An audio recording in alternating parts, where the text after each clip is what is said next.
क्या आपने कभी गौर किया है कि नवरात्रि के पावन दिनों में मंदिरों में दीप जलते हैं, घर घर में पूजा होती है और सकारात्मक ऊर्जा चारों ओर फैल जाती है। लेकिन इसी समय कुछ लोग इस ऊर्जा का गलत इस्तेमाल करने की कोशिश भी करते हैं। जी हाँ, नवरात्र के समय काला जादू और तंत्र मंत्र की गतिविधियां बढ़ जाती हैं। आखिर ऐसा क्यों है, आइए जानते हैं आज के इस वीडियो में।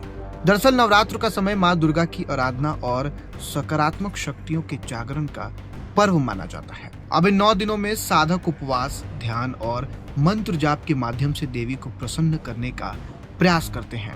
अब मान्यता है कि इस अवधि में ब्रह्मांडीय ऊर्जा कई गुना बढ़ जाती है, जिससे साधना और मंत्र अधिक प्रभावशाली हो जाते हैं। अब यही कारण है कि नवरात्र को सिद्धि प्राप्ति का विशेष समय कहा गया है। अब इसी शक्ति का लाभ कुछ लोग सकारात्मक कार्यों के लिए उठाते हैं, जैसे देवी की कृपा, शांति और समृद्धि पाने के लिए।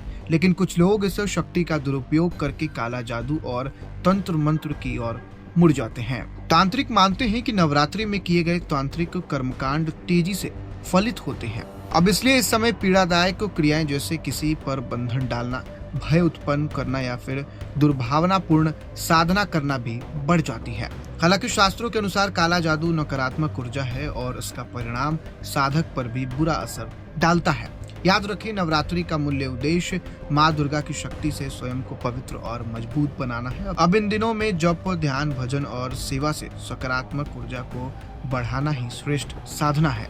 काला जादू भले ही इस समय अधिक किया जाता है, लेकिन माँ की कृपा और भक्ति के सामने इसका कोई प्रभाव नहीं टिकता।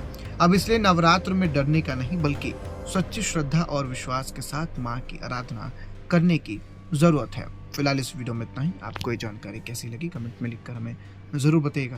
धन्यवाद।